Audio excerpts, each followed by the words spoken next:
One. Hello, everybody. Welcome to the Welsh Republic podcast, episode 103. And I am here with my guest, Aydin Paladin. How are you doing today, Aydin?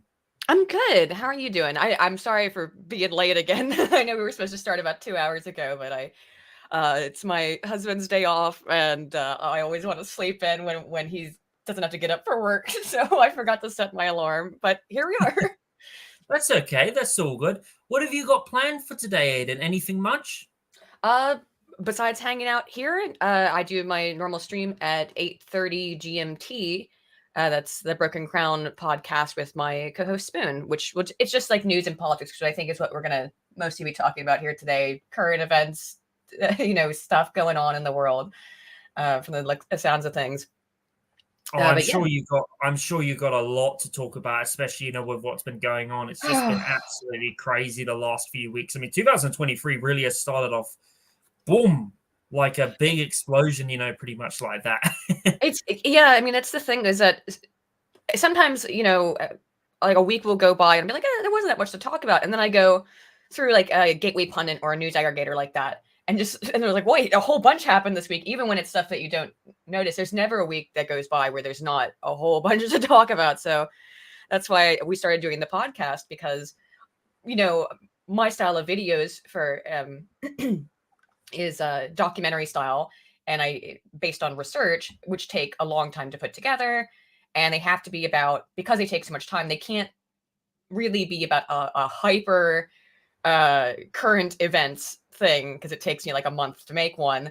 So it can't be something that everyone's going to forget about in a month so easily. It has to be about, I mean, I guess it could be like, I did get a couple comments on the Eliza Blue video of people saying this is really late. It's like, yeah, well, it took me 2 months to make it. So because it took me 2 months. It was a very good video. You did a lot of research in it. So Aydin, what would you say was, like, out of all the videos you made, like, what would you say was the longest video that it took for you to make, and the hardest one, to research?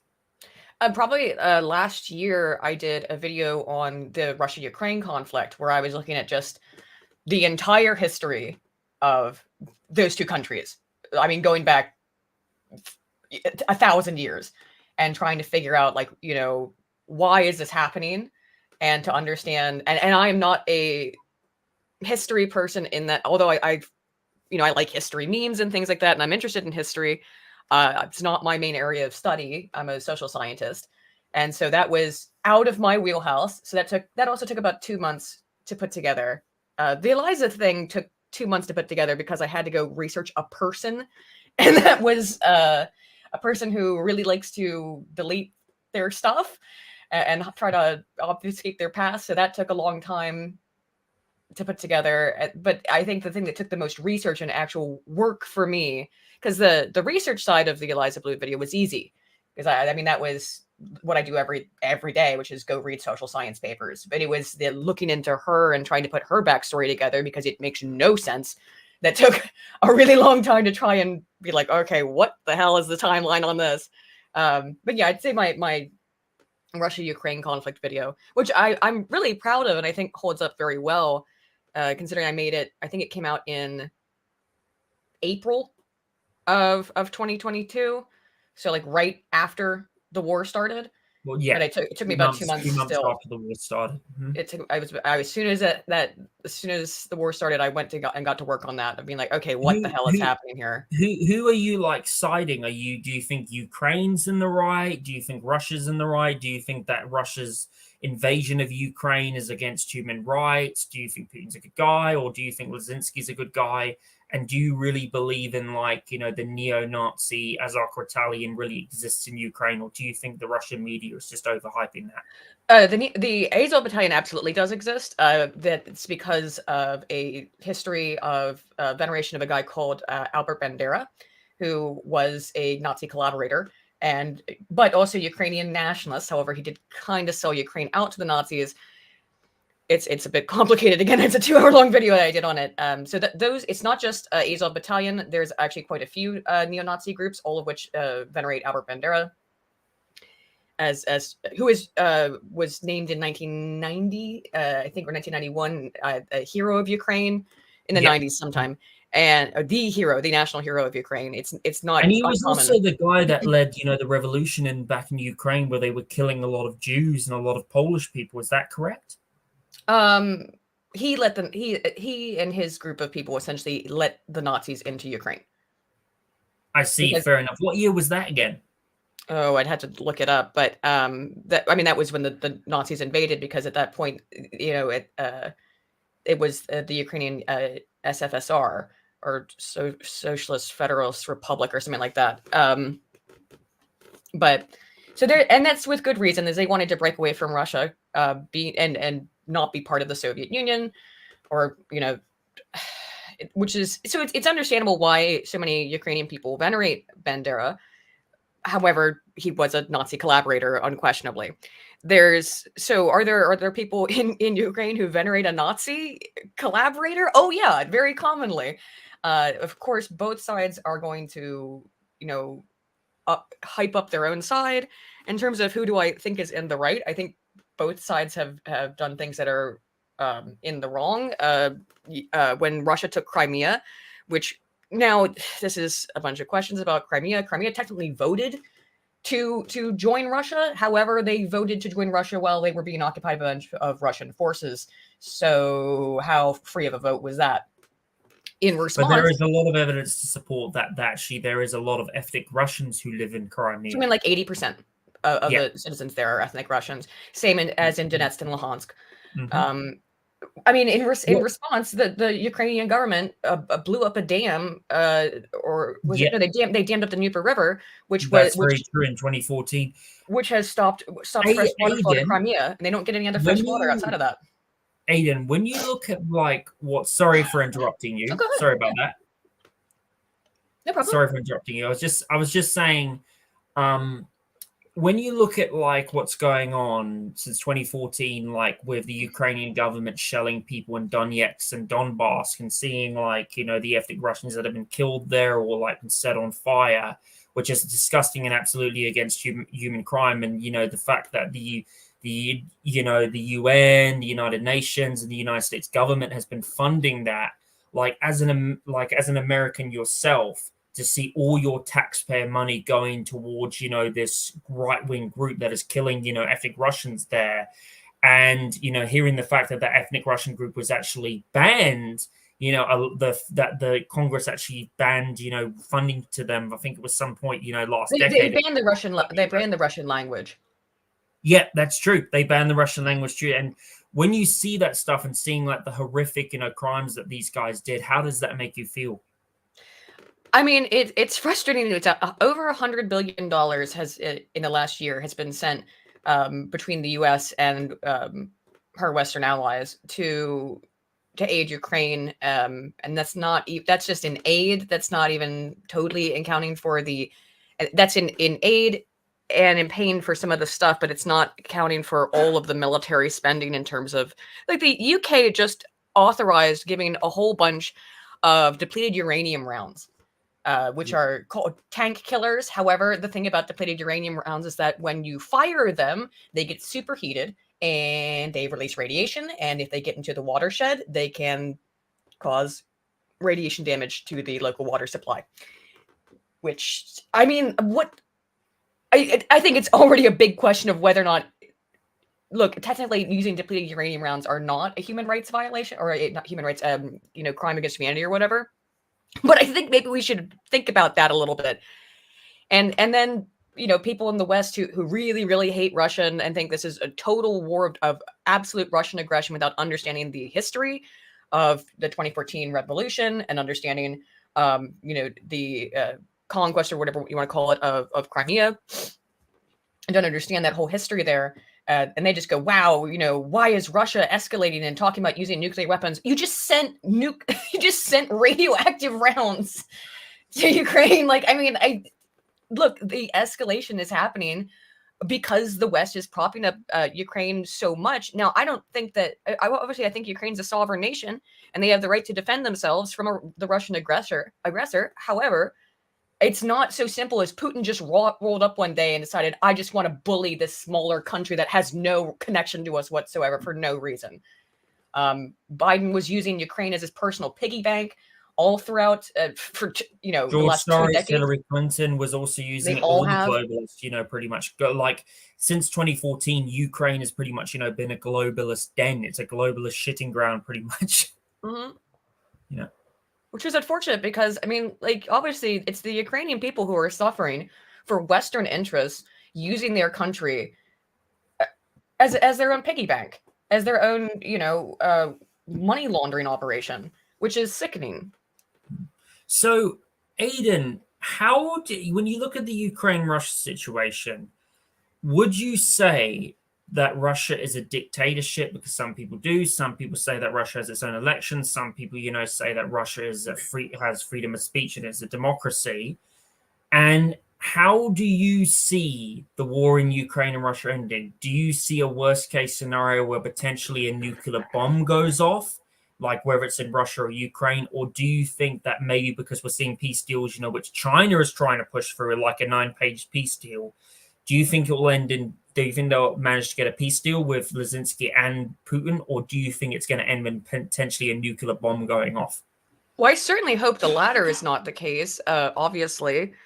I would hope for a peace deal. I think China throwing its weight around is going to help with that. I think because Boris Johnson shot down the idea of a peace deal. There was one on the table almost immediately after the war started, and Bojo shot it down. So, and the West, President Zelensky has done it 2 times. He's yes, refused it. It's ridiculous, And they'll say Russia doesn't even want peace. Well, look what the Ukrainians did. Russia never even wanted to do this in the first place, but they had to liberate Ukraine. I think they did. I think they wanted Donetsk and Luhansk and Crimea. Of course they already had Crimea. Yeah, that's true. That's true. But I think mostly they wanted Donetsk and Luhansk because those are the 2 regions that are predominantly ethnic Russians. Again, the Western media portrays Putin as being absolutely Hitler 2.0, who's just doing this because he's insane and power hungry. And maybe he is I don't think he's insane, but I'm sure he is power hungry. Absolutely. He's ex-KGB, but I don't think he's nuts. And now just the other day, Biden said that there will be no peace talks. He said there will be no peace talks. What's a peace talk? What's that? A peace talk. Oh, peace talk. Sorry, peace talk. Yeah, I have it in my thing, in my Google Docs over here. Yeah, he just said this like last week. Just nope, there can never be, at least not in the near future, we're never going to sue for peace. Oh yeah, yeah, and also Kirby, who is the state, I think he works for the State Department, said that any ceasefire would favor Putin. Yes, here it is. U.S. firmly opposed to peace. Firmly, wow. Peace initiative unacceptable. That is not good at all. Come on, for the sake of humanity, they got to be doing better than that. Because if Biden doesn't act up, I'm telling you, a nuclear bomb will go off, and if Putin feels threatened, he's not going to be afraid to do it, and it's not going to be good. And you're going to be looking at potentially, a nuclear wasteland if we're not, But these psychopaths running the United States government and running the Western government are just evil. Well, I think they're willing to. I think they're willing to sacrifice Ukraine because there's so much dirt on the Biden family in Kiev, and it's just like what they did with Iraq, Afghanistan, Yemen, and Somalia. And just to let you know, the worst war isn't even going on in Ukraine. The worst war at the moment going on is in Somalia, and people ignore the fact that the worst human genocide that is going on, humanitarian crisis is going on in Yemen and Somalia. And also, you're also having a war between Armenia and what's that country called again? Next to Armenia? Oh, I didn't know about that. Tajikistan or something. But yeah, it is pretty, ridiculous at the moment what is going on. So speaking of that, Aiden, I saw a very good video from you where you were talking about like how the left created out of Hitler, right? Just wanted to correct you. Yeah, that's like the Theodore. I think that was the Theodore Adorno video. But yeah, that was an old video. So when I was watching that video, like, can you specifically explain to the audience here how exactly did Hitler, like, how did the left create Hitler? Because a lot of people say that actually Hitler was a far rightist. He was on the right wing. He was a Christian nationalist. A lot of left wingers seem to portray him as right wing, And when you hear people, bring up that argument, like saying that, oh, Hitler was never a socialist, he was actually a right winger. What arguments do you use to shut down that argument when they bring up a Hitler, and what fact really, pushed you into the belief that believing Hitler was a socialist, and what was the main fact of that to prove that? Well, that video was actually, now that I think about it, that's the first video on my channel, but so it's really old. So I don't remember what arguments I made in that video because it's 6 years old. But in terms of the general arguments as to why the left created Hitler and why right now, particularly seeing so much of the stuff that we're seeing going on today should be alarming to people is, for example, they'll say, well, the Nazis, they burned all these books, right? Well, what books did the Nazis burn when they were first coming into power? And they were books that were created by, quote, social scientists that were about pedophilia and transgenderism and the sort of connections that they were making there. And that's why, history does repeat itself sometimes. And it's a very scary thing. Because the Weimar Republic was very far leftist socially. They were, supportive of gay marriage, transgenderism, and that also led into really weird sex pestery, things like pedophilia as well. And that created a psychological reactance in people who found it to be disgusting and degenerate. And I think not without good reason when you start talking about the P word stuff, coming into society. And on top of that, Weimar was had been completely humiliated on the world stage after World War I, right? The economy was absolutely in the trash. You hear these stories about people having to carry wheelbarrows full of of money to go buy a loaf of bread. I mean, that's how worthless the paper money was in Germany. Yeah, inflation was huge in the Weimar Republic. It was horrible because Weimar Republic existed from 1980 to 1933. 15 years was just, man, of that torment. If you think about it, the Weimar Republic, is pretty much, like it was the end of the great German Empire, just like, how the Roman Empire had their golden era. And it seems to be every empire, whether it's the Greek and the Roman Empire, and this empire just seem to have, when they're in their last days, just seem to become a shithole society or a dump. So speaking what you're saying. Well, it's the same thing though. So you have all the leftist policies that have created a society that is socially degenerate.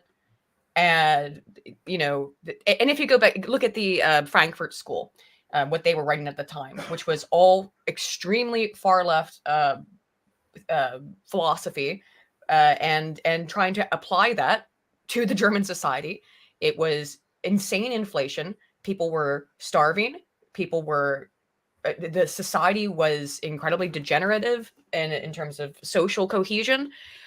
And out of that, what did people look for? They wanted nationalism. They didn't want to be ashamed of being German. The entire European apparatus was shaming the German people via the Treaty of Versailles. It was, and let's be honest about that treaty. It was sounds exactly shame what on the you. left, what the left is doing, in America and especially in Britain, where the left is, saying to British people that it's a shame, to be British, or it's a shame to be white. And it's just like how in America, how they're telling people, it's a shame to be American, you should be disappointed with America's history, that's the same thing. So I think my my point in that video was that people, the Overton window flipped. People were so tired in Germany of the things that were happening in Weimar that they went, you know what, I think we want a nationalist leader. And in terms of national socialism, people are like, oh, Hitler was socialist. It is a little bit different than communism, What's obviously. the difference between the two? Would you like to explain? There can be an ethnic component to communism as well in terms of its application. But the main idea behind National Socialism, though, is to nationalize the industries, which you do in communism as well. But it's for the good of this individual nation. Communism more focuses on, like, you have to get the whole world to agree with it, because it's the only way that communism works, is that if everybody is internationally communist. Whereas National Socialism is focusing on the good of this one nation And usually this one specific ethnic group, which is why they kicked out the Jews. And, you know, if you look at the history of that too, is that was like, they asked the Jews to leave a couple times, like politely. Obviously, it's an insane ask, but, you know, those people were convinced that part of the reason why their country was the way that it was is because the Jews were intentionally, you know, subverting the nation, which is whatever. I mean, it's the scapegoat. And what I'm afraid, they were the scapegoat. And what I'm afraid of is that, and why I made that video 6 years ago, right when I started my channel, is like, that is how you get it. That's how the left created Hitler, is because it was out of pushing so hard towards these leftist policies that you got a reactionary response from people. And they decided, no, we want order, we want nationalism. We want socialism, but only for us, right? Only for German people. Helping, and that made sense also coming out of, again, Weimar, when the money was so degenerated, of we want the whole state to come together, the whole state apparatus to come together and help German people and only German people.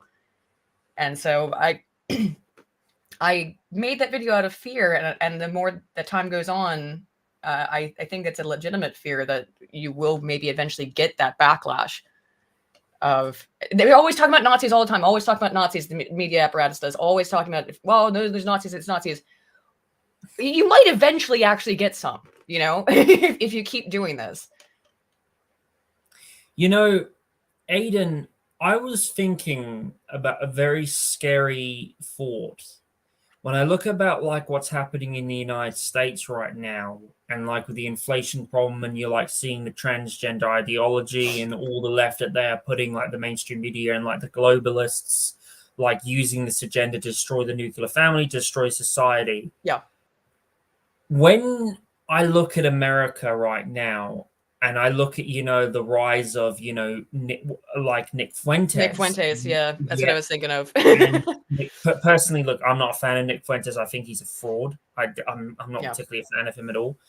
But I'm not saying he's going to be that person, but I'm worried that when you look at the rise of Nick Fuentes and the rise of the Groypers and the rise of nationalism, and I'm not saying America, are you worried, Aydin, that America could go down that path where it could end up, you know, being just like Rome, where Rome at the end of the days became an authoritarian state? If I'm not correct, I don't know much about Rome, but I'm just guessing. But are you worried that maybe America could become like that, could become like Nazi Germany, especially with what we're seeing, you know, with the Groypers, you know, and Nick Fuentes potentially, you know, maybe being that guy who brings that in? Or do I actually don't think it's it. Or do you think that like things are going to be different? Do you think American people are going to rise up, get rid of the Federal Reserve, and get rid of the banking system? How do you see it going in the next 15 years? Oh, I wish they'd get rid of the Fed. That would be awesome. But I don't think it's actually, people need to be worried about people like Fuentes. One, because I think he's a grifter, and I don't think he's legitimate. I agree with you. I think he's a fraud. But the left has all of the power. So I think it will become increasingly more authoritarian. Unfortunately, the right being, you know, I'm a conservative, but like the Republican Party will do stupid things that end up serving the left. What would you say is the most frustrating thing out of the Republican Party that it does right now that pisses you off? Right. This TikTok bill, you know, that we were talking about a little bit before we started streaming, was like, okay, yeah, I think it's all right. I have no problem necessarily banning TikTok. It's a Chinese spy app. I have no problem banning it. But if you look at the bill, they're not just going to ban TikTok. This is going to be a massive crackdown on freedom of speech all across the board from what I've seen in the bill. And that, of course, that's what's happening. And the Republicans are going along with it. One of the things that I've also seen people saying after this shooting in Tennessee is that, well, guess what? This is how you get Republicans on board to go along with the gun grabbers. And now because it was a transgender person, now you'll get, and that's an issue for the conservatives, that now the conservatives will hop on the gun grabbing shit. Yeah. Joe Biden has also come out and also said he wants to ban assault weapons. He's trying to push it more than ever. What the now. fuck is an assault weapon? Oh, of course they always say that, but what the fuck is an assault weapon? It's a nonsense term, by the way. It doesn't mean anything. But no, I mean, I think the Republicans do end up falling for stuff. The left just keeps winning because the conservatives are, I think, sometimes easy to manipulate. I think that it is very possible, if not likely, that you'll get even people who have been strongly in favor of protecting gun rights after this will be like, yeah, well, don't you want to keep transgender people from having guns? And then they'll go, oh, yeah, absolutely. And then just sign this shit away, not think about the overarching ramifications of it. And then the left wins. So I think we are headed towards authoritarianism at a blazingly fast pace, but I think it will be a left-wing authoritarianism, which does exist. I love in social science, right? For years, there's something called, it was originally called the Theodore Adorno, a member of the Frankfurt School, Aydin, by the way. Can you just keep talking? Sorry, I just need to get my laptop charger. Keep talking. Sorry about that. Sure. Sorry about that. Sorry about that, ladies and gentlemen. No problem. Theodore Adorno, a member of the Frankfurt School, speaking of Weimar, came up with something called the F scale or fascist scale. And he believed that this was a trait that people could have in terms of how fascistic in terms their personality was. This was then later rewritten by a guy called Altmaier in the 1970s, rewritten as the right-wing authoritarian instrument. And the right-wing authoritarian instrument has been used consistently for the last 50-odd years as a measurement because it does correlate highly with conservatism. Now, why does it correlate highly with conservatism? Because it's basically what it's measuring. It's not measuring fascism. It's called right-wing authoritarianism. However, it has taken up, it was not. Theodore Adorno wrote the F scale in the 40s. Altmaier writes his right-wing authoritarianism scale in the 70s.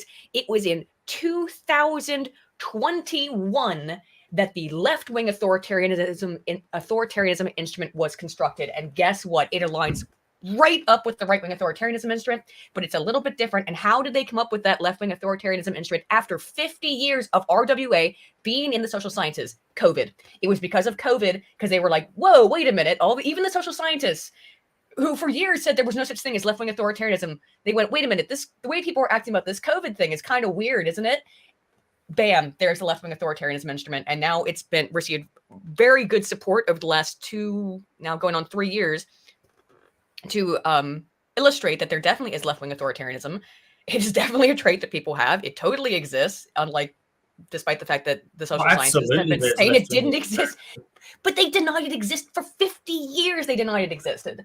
And it was only once COVID happened and they were seeing the mask, Karens all over the place that they were like, maybe we should study this instead of pretending it just doesn't exist. But I think that we are headed towards a left-wing authoritarianism because the left is better at playing the social game. The conservatives get taken for a ride constantly. January 6th, what a fucking prime example of getting taken for a goddamn ride. Those people have been locked up for 2 years with, Yes. Yeah. What was your thoughts on the new evidence that came out about January 6th, of Jacob, and also, the fact that it just didn't seem like it was? It was a setup. I think that's overtly obvious at this point. All of the evidence proves to it being a setup. That's why they let them in. They wanted, it was a big setup so that they could put these people in jail and make Americans afraid.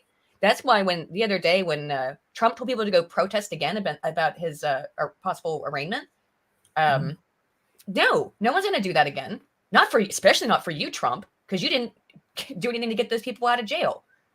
On your last couple hours, you could have, Yeah, that's not very good that Donald Trump, didn't do anything, to help them. He should have done more. And pardoned them, especially when he left his office. Yeah, exactly. And he didn't.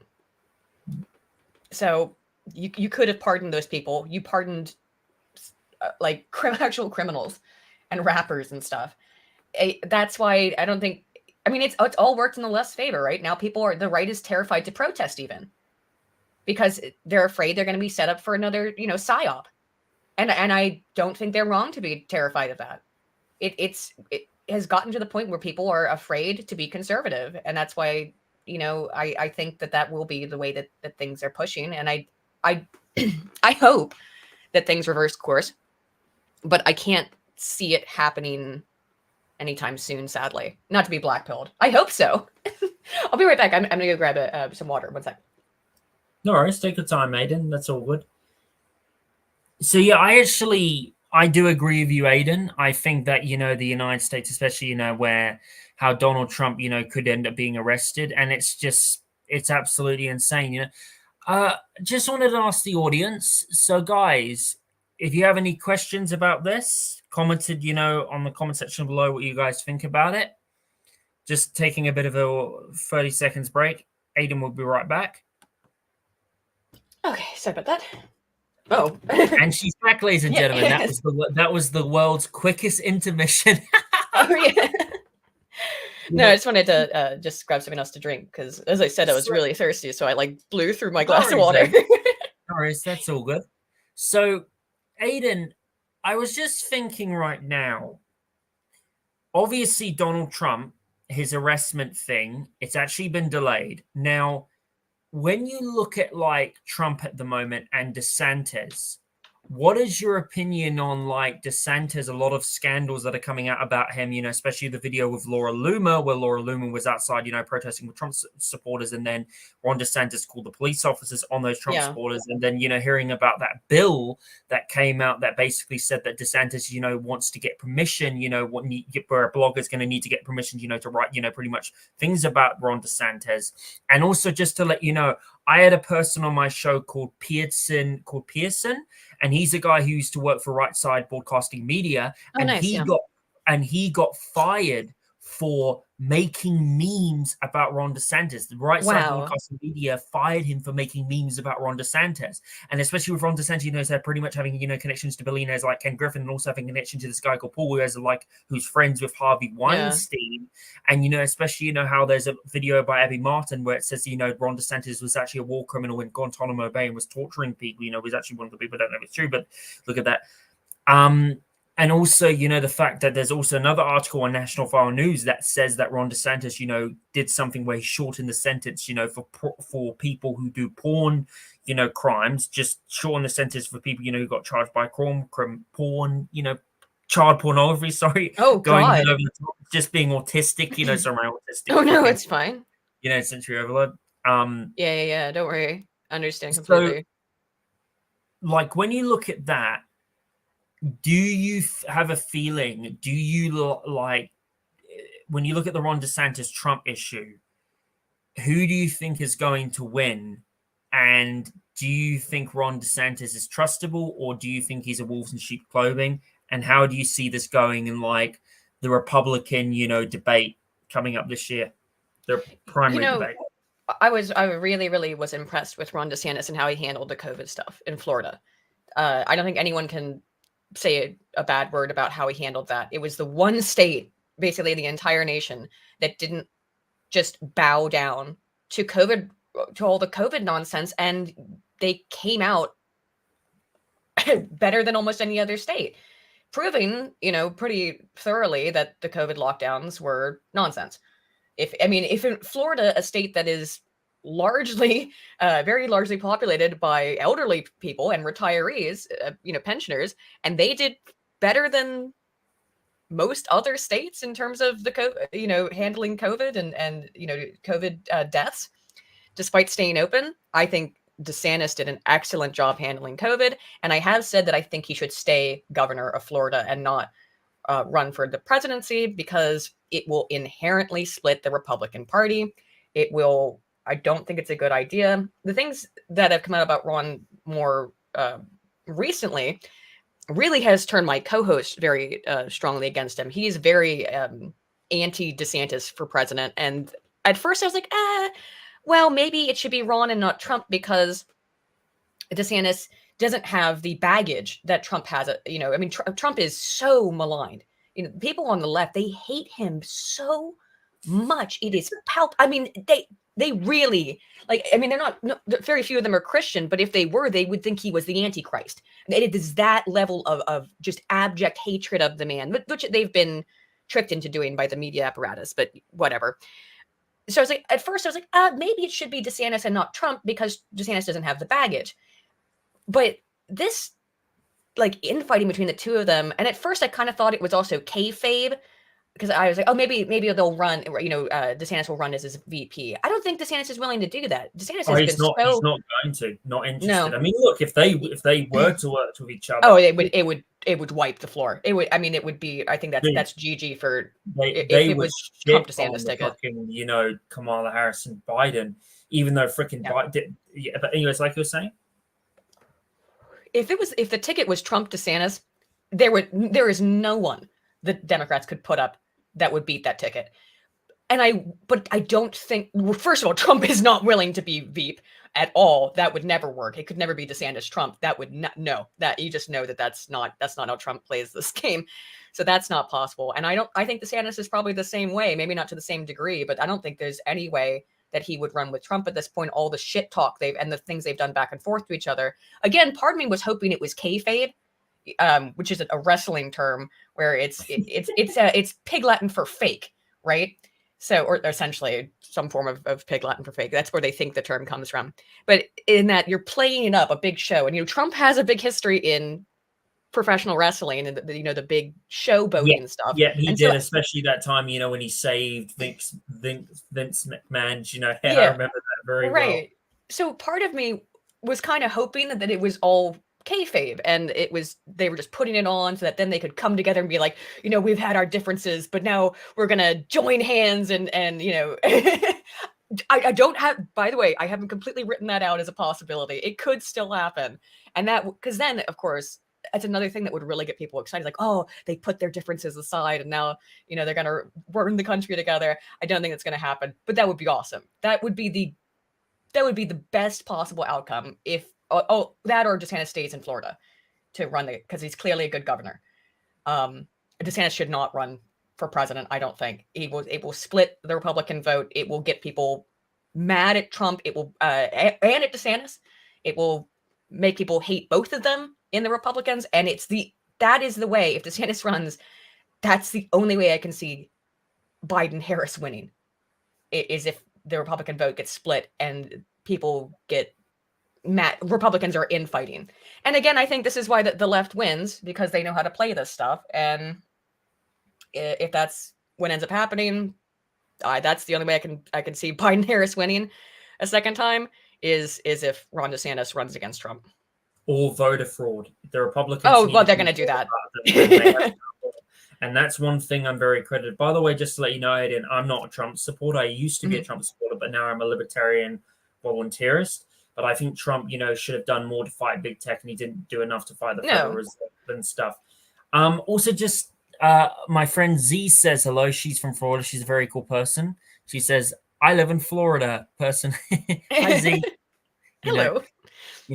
She wants to give a shout out to you, Aydin. I speak to her on message, and she said to me, she thought you did a very good job, on the Friday Night Tights show. So, thank you. There you go, Z. Thank you. I'm also very nice. She's a big fan of Friday Night Tights. She loves the show too. Oh, it's a great show. I'm also a libertarian voluntarist. Oh, really? Oh, wow. What a coincidence. What a coincidence. But I don't like labels because then I have like 1,000 of them because I'm also a monarchist. And then people get really confused about how you can be a monarchist and a libertarian at the same time. It's like, well, it's actually how I think you protect libertarianism. But anyway, I was all on the Trump train in 2016, right? I was all on board with Trump. I was very excited. But he let me down. Okay, so for me, so in 2016, basically I started to get into politics in 2015. 2016, I was more of a Bernie Sanders fan. And by the way, Z's just commenting. She's saying happy face. Happy feet. That's cool, Z. Yeah, she's happy. You gave her a shout out. Oh yeah. Cool. But yeah, I was just saying, like I was, more of a Bernie Sanders fan, but then I turned out, pretty much, Bernie Sanders, pretty much, turned out to be economist, because then I found out, Alex Jones did a lot of things to expose him, and he actually owned $3 billion homes. And then in late 2016, 1 week before the election, I decided to look up more about Trump, and I found out he was against the elite, and then I became a Trump supporter, but it wasn't until 2017 I came out. And then 2021, the vaccines, he didn't do enough to fight the Fed, the war in Yemen, to stop supporting him. Abby Martin, there's one girl called Abby Martin, Aydin, who you should definitely do a show with one day, does a brilliant video of, saying how Donald Trump, actually increased, the military budget more than Obama, Clinton, even though, Biden's going to be pretty much increasing that more by this year, and how he actually, never really pulled the troops out of Syria, and how he actually did want to go to war with Iran. He said he wasn't an anti-war president, but yet he actually put more sanctions on North Korea than Obama did, and he also put sanctions on Syria, and sanctions are war. It's a true thing, Yeah. Yep. There were a lot of things where I was disappointed in Trump. I think he did it. I mean, he did a better job than Hillary Clinton would have. That's for sure. Absolutely, but that's not a very high bar. So I mean, yeah, obviously better than the Hill dog. But at the same time, yeah, there were things that I didn't love, that I was disappointed in, and I would still say I'm far more favorable towards Trump than I am towards DeSantis for 2024. Because I think he's still the best option. And maybe, and hopefully, he will do better the second time around and learn from his mistakes. And also, second time around, second-term presidents have nothing to lose anymore. A lot of times, first-term presidents will it's very typical, will not make as sweeping decisions as they do in the second term because they want to win the second term, which is really stupid as an idea. Honestly, you're there, you got in, you have the power right now, you should use it instead of waiting until your second term when you know that it probably is going to flip, because it traditionally has. It will flip to the next party after that. Although I don't know. Things in the United States are so tenuous right now. I have no idea what 2028 would look like. I had no idea. I imagine that probably would be DeSantis. I want a libertarian candidate to win. That's why I'm a libertarian. There's no one in the libertarian party. Of course, I would vote for Ron Paul if I can, but I voted for Ron Paul in 2008, but that's been a long time, and he's out of politics now. I mean, you got Ron Paul's son. I would definitely choose him over Trump. I like Rand Paul. I would vote for Rand over Trump for sure. Yeah. But speaking of that, now, Aydin, obviously yesterday there was an awful tragedy that happened 2 days ago, like you were saying, in Nashville, where you had a transgender person, pretty much going into the school and shooting. When you look at what is your feelings towards that shooting, and what is your opinion on a lot of these people online saying that, it was actually, the transgender person, was angry because he was treated like crap, and and what is your opinions on hearing, that flyer where it says, Trans Vengeance Day? Is that correct? That's Trans Day of Vengeance. That was supposed. And what is your opinion on, the body cam video where those police officers came in, stopped that shooter, which is, God bless those police officers because they saved a lot of countless lives, and what do you think schools need to do better to prevent, school shootings from happening? Because there's a lot of schools that don't seem to do that very good, very well. So it's a lot of complicated questions. I'll try to go through them one by one. My general thoughts towards, I think that this was inevitable. This is not the first transgender shooting. There have been a couple of them. There was the non-binary person at Colorado Springs. Now, they have denied, the left basically just, which is very interesting.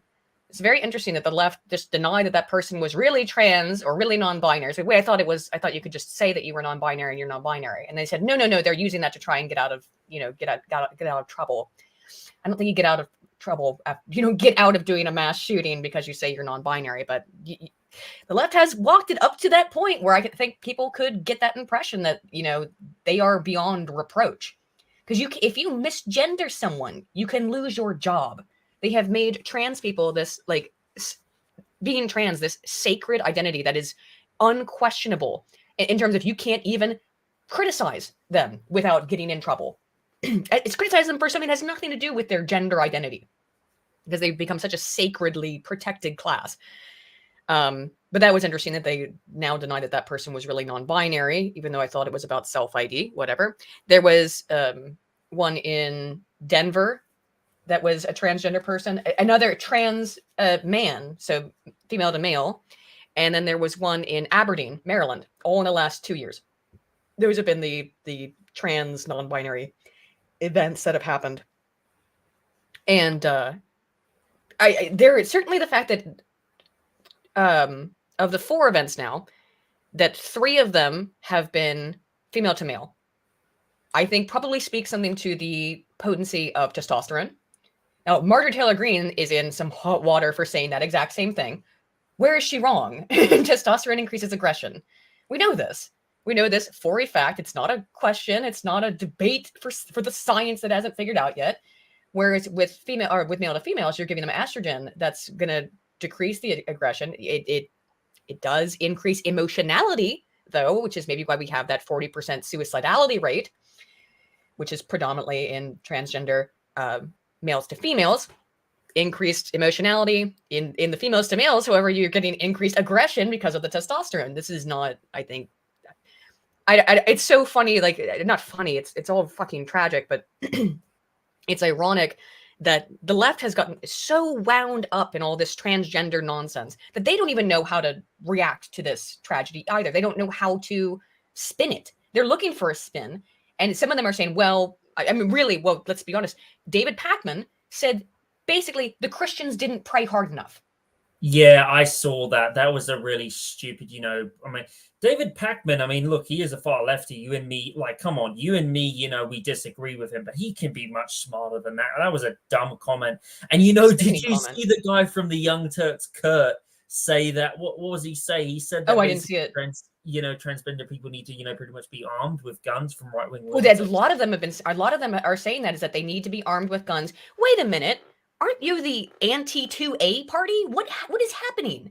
Like, all of a sudden the left, and they've been doing this for a while. Like, the extreme left has always been pro 2A because they want to do a little revolution, and now it's become more mainstream. And this is so bizarre that I've seen the left come out in favor of the Second Amendment. Now, me too.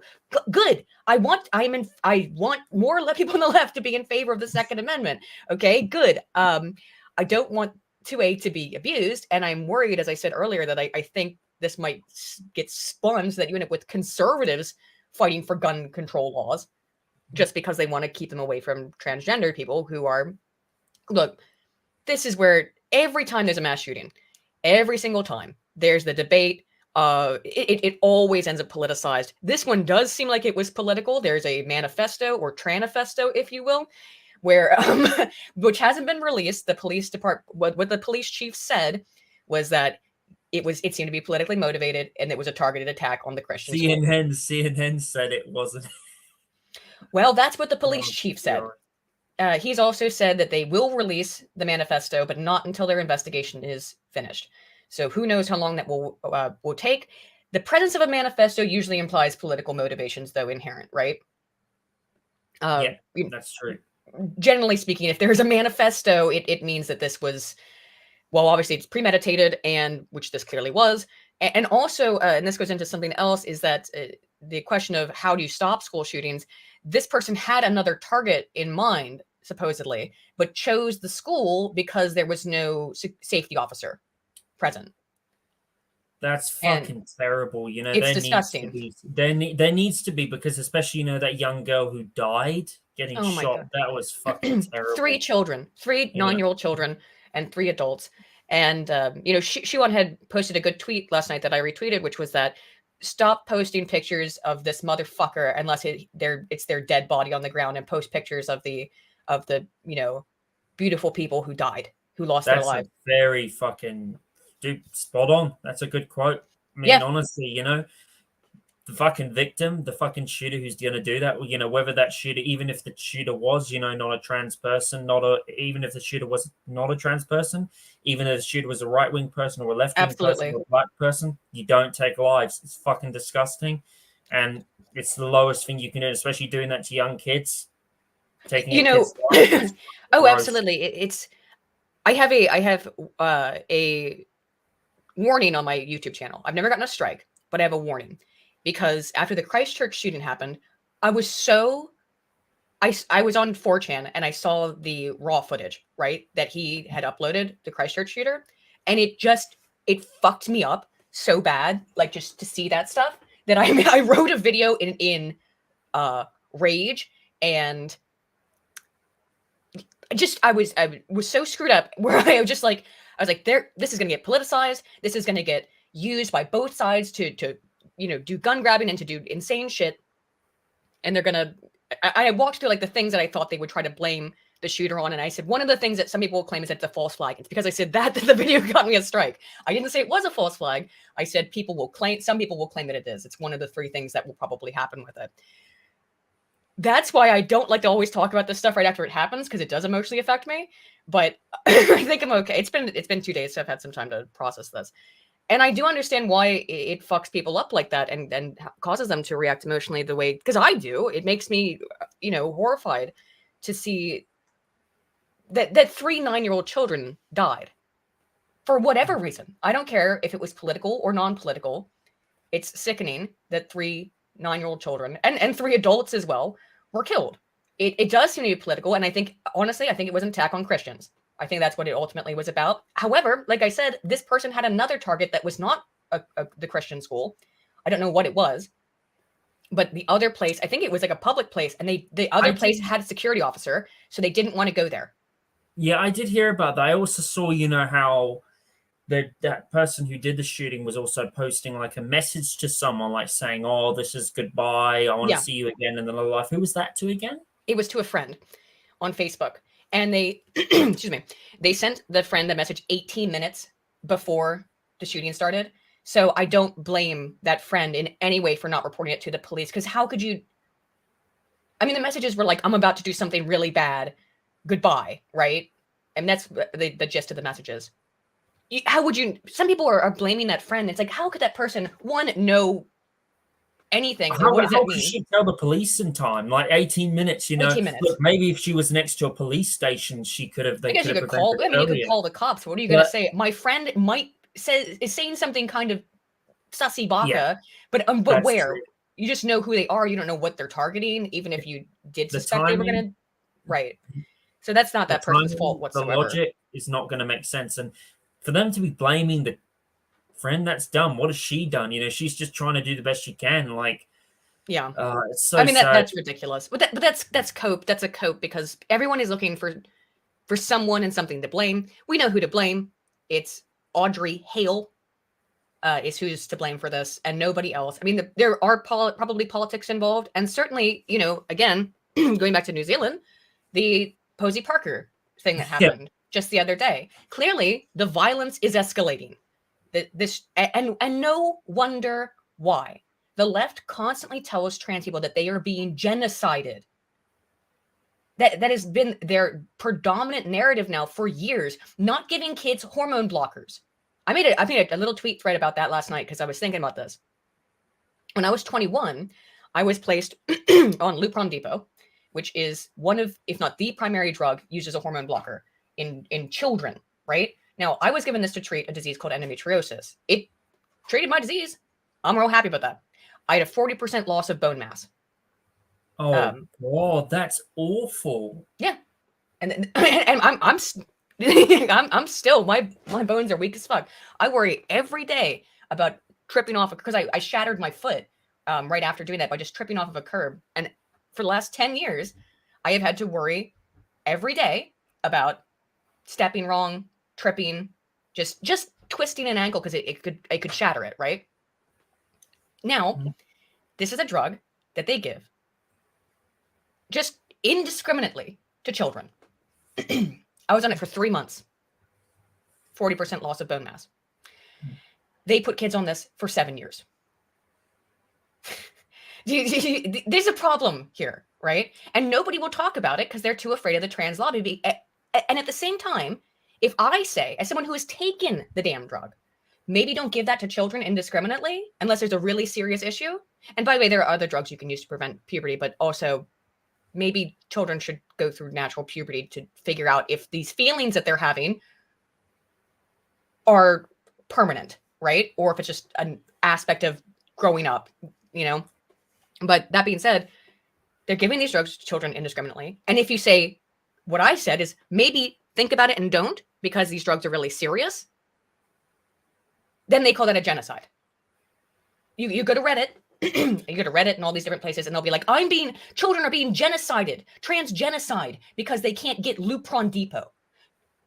But that's the problem. It's it's the stupidity of this generation. The education, is pretty much, designed people to be brainwashed and designed people to be pretty much dumb. But It's just no wonder they're punching people in the streets of New Zealand and wanting to kill Posey Parker.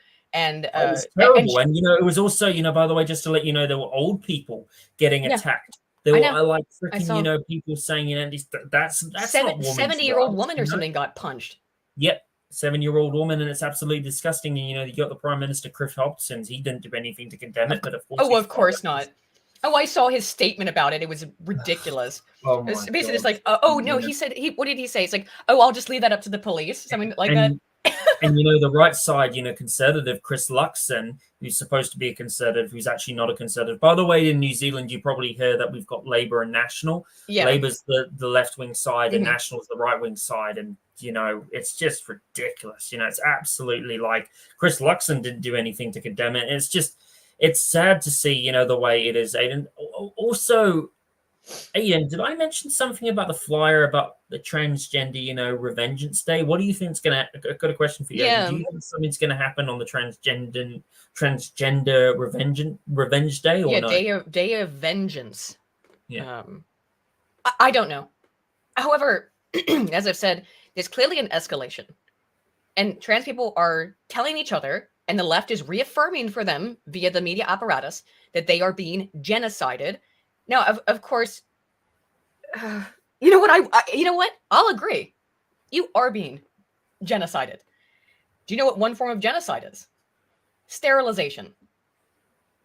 That is a form of genocide, according to, I think, which national organization says that, but I know for a fact that some international organization claims that sterilization is a form of genocide, because of course it is.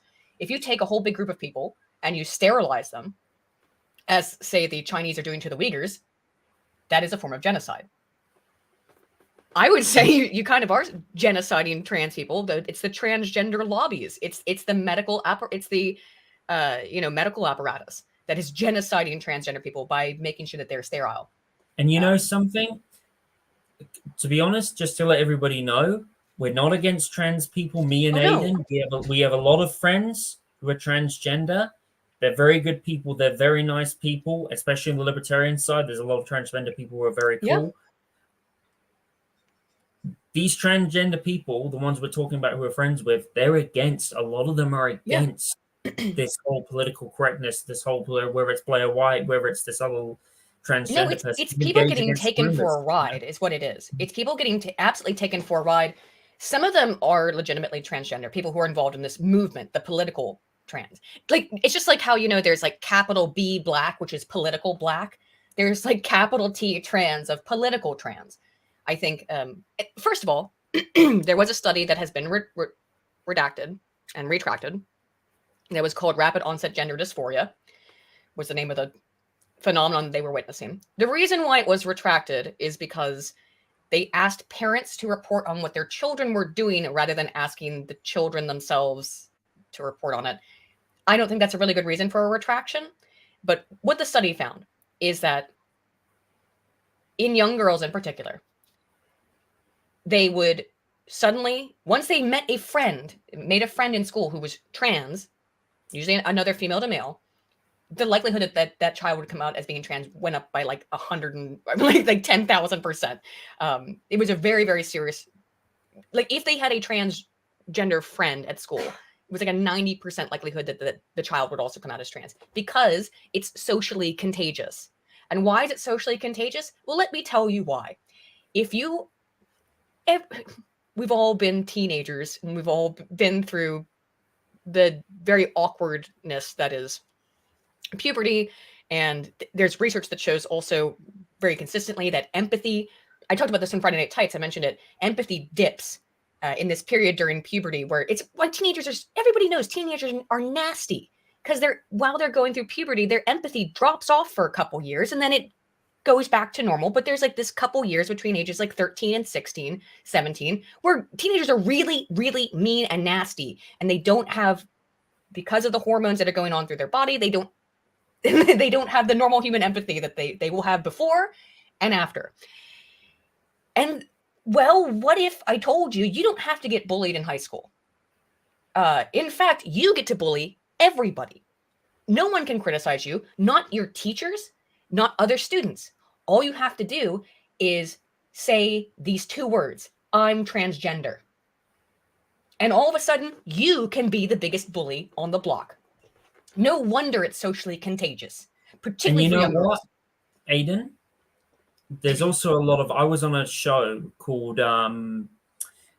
Megan Fox. It's not the actress, it's this girl called Megan Fox Ryder. You might have heard of her before. She's a very good writer, shout out to her. And she was also mentioning to me on one of her streams that there's a lot of autistic people, a lot of autistic kids that get taken advantage of in this whole, transgender, switching surgeries, particularly autistic females. Particularly autistic females. As an autistic person yourself, Aiden, just like me, how does that make you feel to see them, being?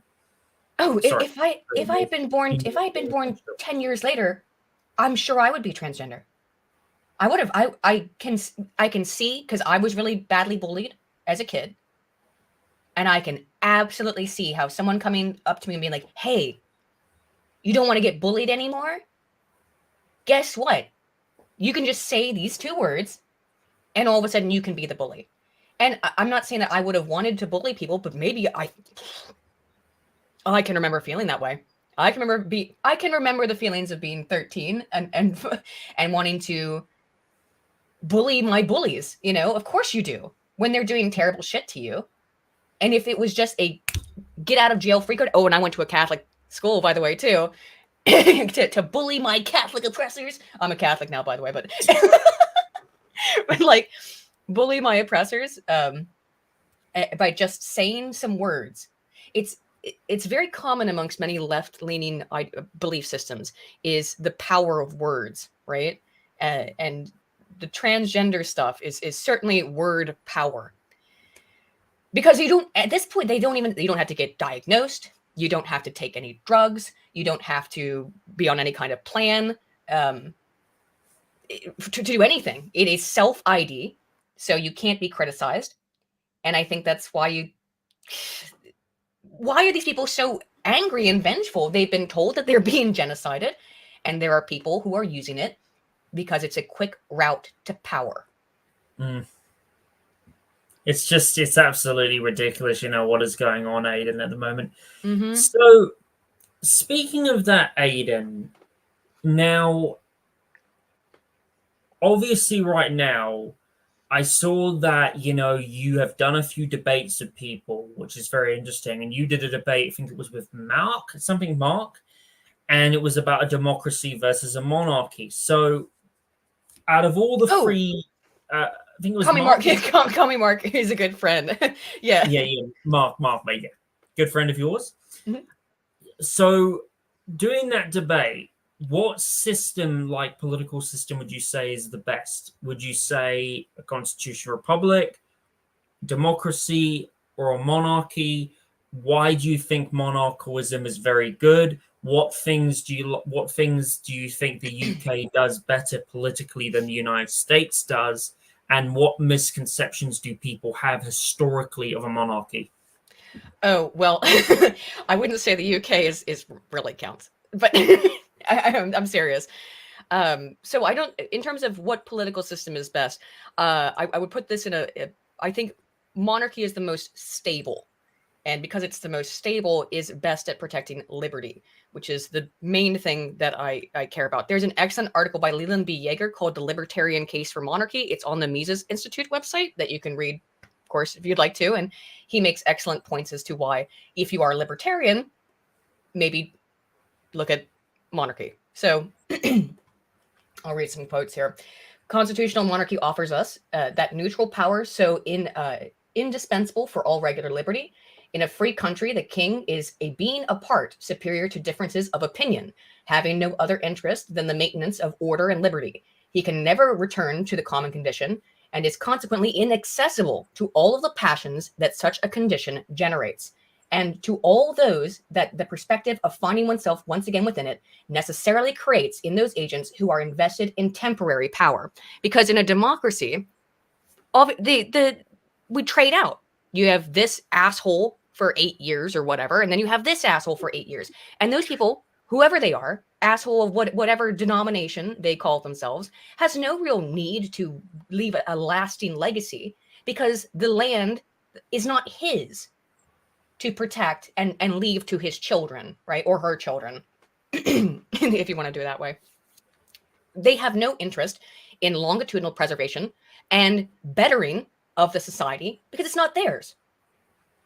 When you're talking about giving something to your children and passing on your legacy to your progeny, well, then you want to make sure that you give your kids the best thing possible for them to, so that they can have the best life possible for them. That's not the case in a democracy. Monarchy is more driven by that familial drive. That is just simply not the case in democracy. Aristotle has also proposed, very famously, I often bring up this hypothesis of Aristotle, which is that democracy is the stage right before fascism, or we would call it totalitarianism. And I think, as we were talking about earlier, we're seeing it slip in that direction. Aristotle says that it always does, that it starts with despotism, which moves into monarchy, which moves into republicanism, which moves into democracy, which moves into totalitarianism. And Aristotle says this always works in a cycle. I think we're in the cycle. I think we're in the end of that cycle. It has been proven to be fairly accurate throughout history. Aristotle was right about a lot of things. I'm actually contradicting him on something that he said in my new video, but that's neither here nor there. What would you say is your like favorite quote that Aristotle has ever done, and like what would you say is your favorite book that he's like poem or whatever he's written? Nicomachean Ethics. Nicomachean Ethics, absolutely, yeah. Excellent. What was that about? It's a book about ethics, understanding the human condition, how human ethics works. It'd be difficult to summarize it, but if you're interested in reading, of course, who is Aristotle? Did he even exist? Because it's all like people saying Aristotle said this, and it's secondhand information essentially. But he said something about how that I disagreed with, which was, what was the quote? I sent it out just the other day. Oh, hang on, I'll have it here in a second. What was the quote? Give me 1 second. Oh, the brain tempers the heat and seething of the heart. I don't think that's true. The idea that if you think about something, it will reduce your emotionality. I think actually, and I have a lot of evidence to back this up, because weirdly enough, I was working on this video 2 months ago before I started doing the Eliza Blue thing. And it was about how just thinking about a person or a group will increase hatred towards them in many cases. Because people end up it's called the power of mere thought. People will end up making shit up in their heads the more they think about it, based on very small primes. You just say, like, those Trump people, well, they're fascists. Saying, oh, the Republican Party, they're doing a little trans genocide. It becomes real in the mind, as what was that dumb woman's name? It's indelible to the hippocampus. The woman who claimed that she was what's her name? Did she claim that she was molested by the Supreme Court justice? Brett Kavanaugh or something like that? Yeah, Brett Kavanaugh. Yeah, what was her name? Oh, Christine Blasey Ford. Yeah, indelible to the hippocampus. So it becomes, though, indelible to the hippocampus, Christine, because you've thought about it so much. You have made it real in your own mind. And that's why that was the Aristotle quote that I disagreed with, because the research indicates very much the opposite. The more you think about something, you ruminate, is the term that we like to use in the social sciences, it becomes real and more real. People will actually have they will implant false memories, just like Christine Blasey Ford, into their own head if they dislike someone specifically. Yeah, that is true. Yeah, I have heard about that theory, where they actually will, put like fake memories in, especially like because if someone sees something they don't like, they will try to find a way to just ignore it. It's just a typical human condition, Study I just read yesterday, I was just going through Decker and Lord 2020, found that they made up a group of a migrant caravan that was coming through Mexico, of people that don't exist, by the way. Like, totally made up group of people. They don't exist. And they asked, they primed people and said, like, an American who lived with them for a couple of years said that they were very cunning, either that they were very cunning or that they were very arrogant. And that was it. Those were the only two primes. They were cunning or they were arrogant. And then they asked them, people, there was a specific instance where they, well, in this one instance, they were in the street and they acted very arrogantly in this particular instance, or they acted very cunningly in this instance on the street. Then afterwards, they asked people, they gave them like a list of scenarios as to when did the person act arrogant and when did the person act cunning. They would select things that didn't happen, that they didn't even read about. They made it up in their own heads. They imagined a scenario where that person, that group of people, acted cunningly or arrogantly. And it's just, of course it happens. It's exactly what has happened with the demonization of MAGA, right? Of Trump supporters, of they're all evil, they're all Nazis. They made it up. It has become indelible to their hippocampi, but it's not real. It's a product of very slight media influence. No, the media actually has very little influence. It's a agenda setting theory. Agenda setting theory is a 0.91 correlation, the highest correlation I've ever, 0.97, excuse me, highest correlation I've ever seen. 0.98 correlation. How did I forget that? Damn, that is such an insane correlation between what the media report. You've done a lot of research on stuff. You're very knowledgeable when it comes to this. Thank you, but this is my bread and butter. I should know that the McCombs and Shaw study. 0.98 correlation between what the media reports on and what topics people think are important. 0.98. Yeah, it's a really insane correlation. Correlation, not causation. And it's not saying anything about like what people think about the subjects, just what they think is important. But generally speaking, a very disproven, I would say, media psychology theory is something called the hypodermic needle effect, which is the idea that the media injects directly into people's brains how to feel. That's not true. Absolutely. Like, because that's Operation Mockingbird. That's another thing, comes into place. Oh yeah, right. Media is a big weapon. It's not true though. It doesn't inject what they think. It just injects what they think about, and that's when you get into the mere thought effect, which is what I'm talking about now. It just tells you what to think, and the more you think about something with little primes, little negatively loaded primes. Oh, these people are arrogant. These people are cunning and crafty. It turns into made up fake beliefs about who those people are and how they act, based entirely on mere thought. That's why Aristotle's wrong on that quote. Sorry, Aristotle, my boy. You couldn't have known like how serious this shit is, 2,000 years later. So, Aydin, speaking of that, I was thinking we should bring up one more thing before we finish the interview. Mm-hmm. And that is, so, as we all know, you've done the video on Eliza Blue. And I wanted to save this for last. So, with the Eliza Blue drama that you've seen, what was the most disturbing, piece of evidence you found when it came to researching Eliza Blue? And when you look at, and what was your opinion towards, like Tim Pool, not addressing the problem, with Eliza Blue, not like wanting, to bring Brittany Venti on his show to explain her side, which was a bit load of rubbish. I think was very unfair on Brittany. And with the Eliza Blue situation, when you look at that, when you have a lot of connections, whether it has to do with the the Elijah Schaffer drama and the Jack Murphy drama, do you think the Eliza Blue drama is going to be a gateway to potentially, other right-wing people being exposed? Because there's a lot of drama and there's a lot of grifting that goes on. And how do you see, these things, going through in the end? Oh, okay. So the most disturbing, I really don't know if there's one particular thing. Well, no, I do. I can tell you what the most disturbing thing was. And the reason why I spent 2 months working on it is you got people who I consider to be, if not my friends, then people I'm friendly with, banned from social media while claiming to be a free speech advocate. Fuck you, Eliza. That's why I spent 2 months working on it. It's that simple. If you had not done that, I would never have given a single flying fart about your contradictory story. You could have gone and grifted as hard as you wanted. I wouldn't have really cared because there's liars all over the place, right?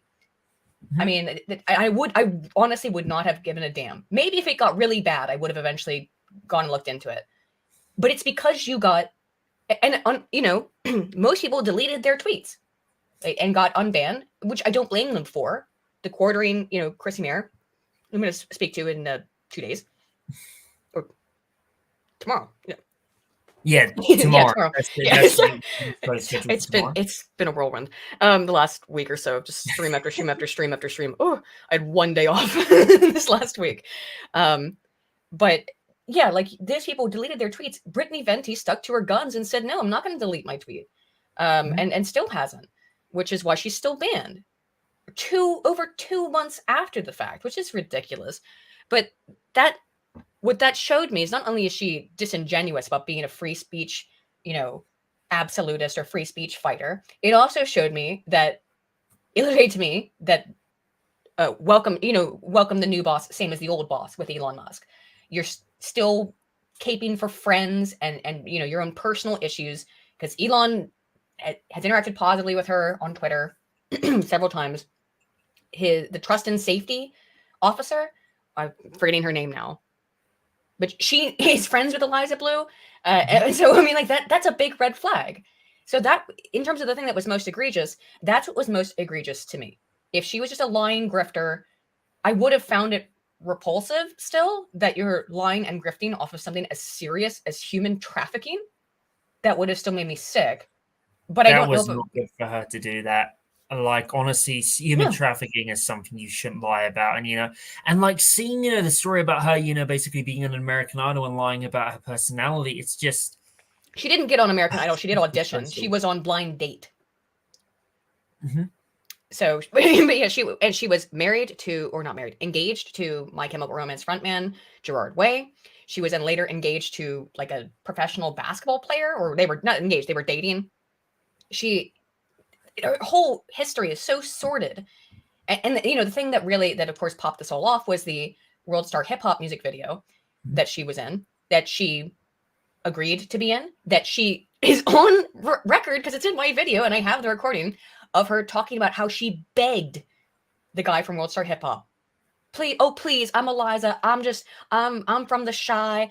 You know, I just want a chance. Can you please give me a chance? He showed up with his red dragon camera, and I was like, damn. And like her horrible, like assumed black center, you know, African American vernacular English, whatever you want to call it, is so frustrating. But she's most likely got histrionic and borderline personality disorders. Same thing that Amber Heard has. I'm not diagnosing. I'm just saying she has all the hallmarks of it. Oh, yeah, she definitely does. It looks like it, you know. It's just sad to see, you know, that this is happening, you know, Aydin. It really is sad. As for Tim, I think I understand actually why Tim reacted the way that he did, because he gets attacked all the time. And I don't blame Tim for any of this. How could he have known? How could he look, people accuse me of all kinds of shit, right? Like all the time. I've been accused of being a Holocaust denier. I've been accused of being a pedophile, because people make shit up on the internet. And what? Where on earth did you get accused of being a pedophile? What the fuck? Just that's what people on the internet do, okay? So there very well could have been someone in Tim's chat when I was on his show who was saying that shit, right? They could have super chatted him about it because they're particularly salty. No, most people who say that shit are just, you know, they're talking shit and they're making stuff up, so they were not going to spend any money to do it. But they could have. And I can totally imagine that Tim gets people saying that kind of stuff about every single guest he has on. This person's a pedophile. This person is this. This person is that. Because that's what people on the internet do. I can totally understand why Tim was like, fuck off. I don't know anything about Eliza Blue in that capacity. And just thinking it was, as he said, like a paid campaign against her. Or that she paid for the campaign to up her numbers. I don't blame Tim at all. I blame Shane Cashman a little bit, because I think those articles were awful. And that was truly awful. What would you say in the article that what would you say when he wrote in the article was the most bullshit fact that he wrote? The gang stalking shit. That was ludicrous. He said that Eliza was being that there was someone called the gang stalker who The was PR firm, pretty much. That's well, I don't know. Well, yeah. that's what I guess what they would have said, but no, that there was a specific person that Eliza called the gang stalker, and the gang stalker would drive around in black SUVs and take pictures of her and stuff like this, and was specifically indirectly, but more or less directly referring to a guy called Emmanuel DeFango, who, by the way, I'm not a fan of. Just like to point that out. I think he is like a kind of weird grifter. I'm not trying to talk shit, DeFango, if you see this, but like, I don't trust you. So I'm just saying, I'm not a fan of this guy. Because I've seen him say some weird shit. I'm not a fan. But she was accusing this random dude on Twitter of being the gang stalker. In my video, I went through the research, as scant it is, on gang stalking. If someone tells you they're being gang stalked, Shane Cashman, it should be like a giant, like every alarm bell in the book should go off, because gang stalking is a schizophrenic delusion in almost every case. There's research on this. I shouldn't have to show you the research on this to let you know that people who think that there is a group of people stalking them in black SUVs is a schizophrenic idea. So I think that in terms of that egregiousness, also it was Shane Cashman's articles. I don't think Tim didn't have anything to do with those articles. He published them on his website, which maybe he shouldn't have done, but he trusts Shane Cashman, who's profiled other people. And I mean, this is a belief, not based on anything but belief. I think she probably banged him. Just based on their interaction. I mean, like, you can see this all over the place. Like, oh yeah, especially when Eliza Blue was on like the show and then said like, oh, Shane is a good friend of. You're like the next Andy Warhol. I want you to come to my farm and take my picture. It's so weird. He's a married man who's got like an infant child, by the way, which is really weird. She also did it with Tim. I love the way Tim shut her down, though, because he was talking about how he used to work at the Chicago airport as a baggage loader. And he's like, yeah, I'd have to lift like all this, all these bags onto the airplanes. And she was like, it's like, oh, that's why you're so swole. And Tim's like, yeah, sure. Anyway. She was trying to call him fit. Yeah, go ahead. Aydin, by the way, we've got a bit of a funny guy in the comments section here called Punished. Mm-hmm. He says here, I thought you learned you were all like the other Aydin, follow the mob. What are you talking about, mate? Jesus Christ. I don't know. I recognize the avatar, though. He follows me on Twitter. Do you know him? Like, what I think so. If you don't know the Nashville shooter, the dead name is Audrey Hale, right? The valid name is Aydin. So, oops. I think that's probably. Oh, I see now. Fair enough. Yeah, the shooter name, transgender name was Aydin Hale. So, spelled differently, but yeah. I have noticed that there is some tendency for transgender people to go to kind of the same sorts of names with female to males. It's often like Aiden or Caden or Gaiden. I don't know, but it's very often. I picked this name because when I was 11, I was playing Final Fantasy, and I randomly rolled a name on the online game, and it was this. So that was it. It's not complicated. Oh, what was your favorite Final Fantasy when you were younger? Oh, well, when I was younger. Now, I think my favorite game when I was younger, probably, and now probably 4. But I love Final Fantasy X. I really love. Final Fantasy X was the great. Final Fantasy X2 was pretty good, but I liked X2. People hate that game, but I love it. Well, speaking of that, Aydin, like you were saying about the Eliza Blue situation, now this person, obviously is saying, about is saying, I guess it's basically saying this.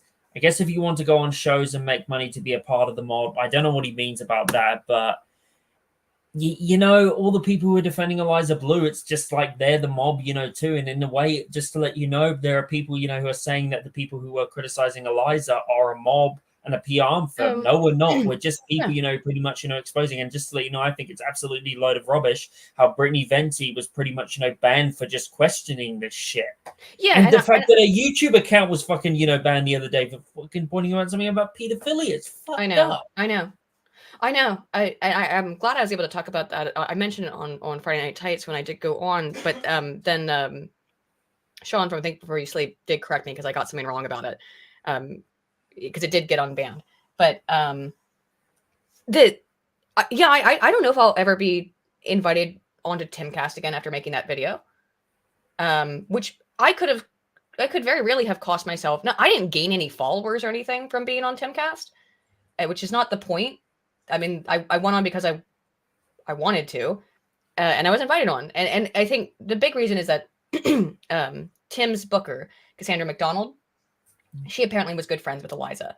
And I think all of them were friends with her. And I'm not trying, I really tried, and I guess anyone who's seen the video can tell me what they think. I have asked some people if I was unfair to Tim, or if I said anything that was inappropriate about, look, there was some weird stuff that came out. Again, the one thing I said about Tim is that he got mad at his audience, which he did. I don't think that's up for debate. He got real mad at his audience. As I've explained, I think I understand why. I didn't castigate him for getting mad at his audience. Only that, not the best look. The Shane Cashman articles is what I really talked shit about, because they looked. That is a terrible look when you're basically like talking about gang stalking and shit, and not addressing any of the actual issues of her really elaborating upon what her history is with this sexual trafficking story. And I did say that some of the stuff was weird, but Tim rebuffed her obvious flirtation with him on air, which I thought was hilarious. But then that video came out of her with her foot on Ian Crossland's dick. But Ian Crossland made a video where he also called her out.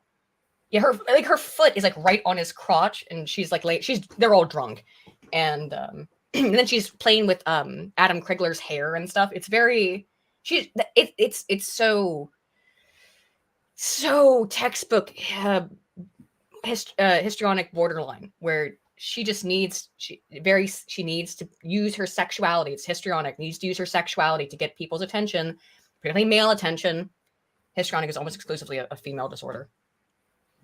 It's like 70-30, if not 80-20 in terms of the breakdown. She's got problems, and I hope she gets better. Having all this internet attention is not good for her. It feeds into those disorders if she does have them. But clearly she was trying to use sexuality. I think, to me, it's unquestionable. She's always tried to use sexuality to get men to defend her. There was a tweet she put out that I put in my video where she's just like, I need all men right now to stand up for me. Look at my titties. It's just like, it's ridiculous. But that it is a psychological disorder, in my opinion, and she needs to get therapy for it. Unfortunately, therapy doesn't work that great for histrionic and borderline, but she needs help, I think. So, speaking about the Eliza Blue situation, Ed, and I'm sorry, I just want to speak about one more thing. So, I'm autistic, and you said to me that you're autistic too. So, when did you find out you were autistic, and like, how do you cope with like sensory overload, and how have you overcome your challenges, like where it comes to like anxiety and being trying to be confident? Because I'm not very confident in myself a lot of the time. Aydin, I mean, I wish I was. But yeah, what advice can you give to other autistic people on how to be more positive in life? We talked a little bit about it before we started streaming, but it's very different in presentation in females than in males, right? Yeah, that's true. All my life, I just thought I was awkward and weird, essentially. But one thing that female autistics do very well is mirroring. So we'll like find another person and then just kind of be like, oh, that's how people act, right? And we'll mirror their behaviors to be like, this is how a person acts. And so I always had like one really close girlfriend at one point or another in my life, and I would just kind of not like mimic her, but be like, oh, okay, that's how I'm supposed to act, right? I will really carefully tried to follow these behaviors to, let's say the word masking, right? To mask the autistic traits. And female autistics are way better at this from what I've seen than male autistics tend to be, which is why female autism is underdiagnosed. It is genetic in that it is far more common amongst males, but females are better at doing the masking and the mirroring behaviors. So I wasn't diagnosed until I was 20, about that. And it was because I went to the school psychologist, whatever, and at my college, and I said, because I would be sitting in the student union, like the student center, and I would be overwhelmed with the idea. And it wasn't just the student center. I had a job at that point too, so it wasn't just happening there; it was happening all over the place. Where I would be overwhelmed whenever I was in a public setting that everyone was talking about me, that people were gossiping about me. I get that same issue too. I get that Yeah. same problem too. I am always worrying, like pretty much, that's not just a woman thing. That's not that's not just a female autistic thing. That's also a male thing. It's also the sensory levels. The brain processes are also, overreacting all the time, especially the noise, and it's just weird. It's horrible. It was overwhelming, and it had started to. It was different because now I was kind of an adult. It's one thing, like if you're in like I didn't have a cafeteria in my high school. I was really lucky. My particular high school experience was like so tailored to autistic people unintentionally because of it was an art school. It was we did have a cafeteria, but no one ever went to it, so there was like no public spaces like that in the same way. There was a library, but no one talks in the library. Obviously the librarian would scream at you if you did.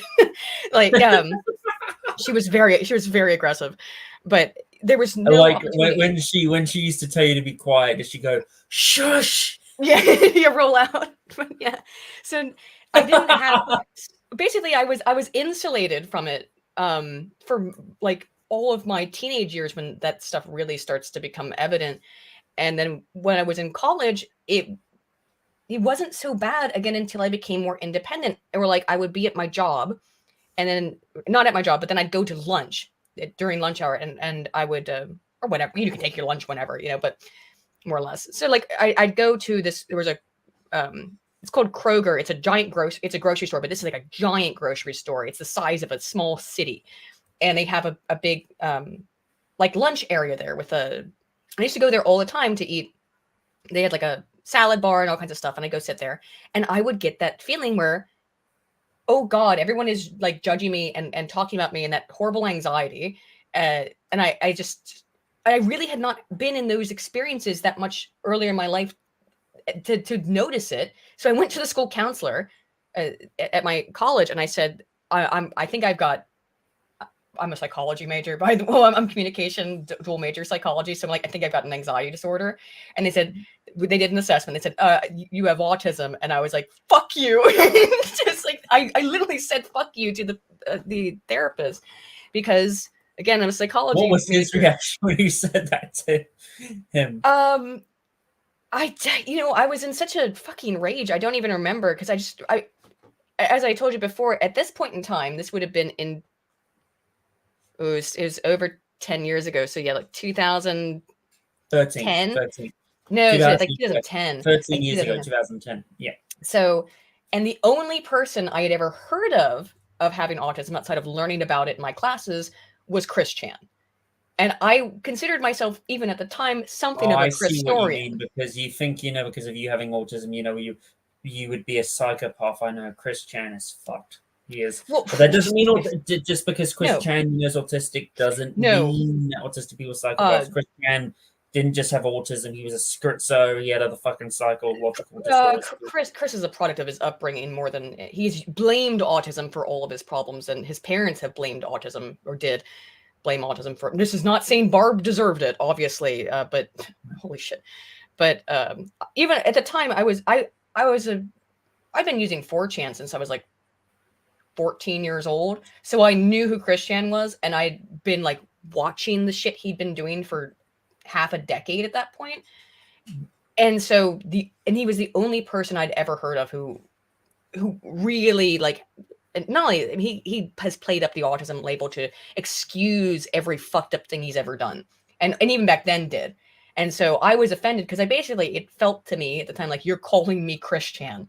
That was an emotional and irrational response. And it took me years to kind of be like, all right, that makes some things make sense, right? And then to learn coping mechanisms out of it, what was helpful in the long run. Yeah, it does help, especially, yeah, it's just difficult, especially, being misunderstood, But unfortunately, my coping mechanisms were largely alcohol and cigarettes. I know the depression of it.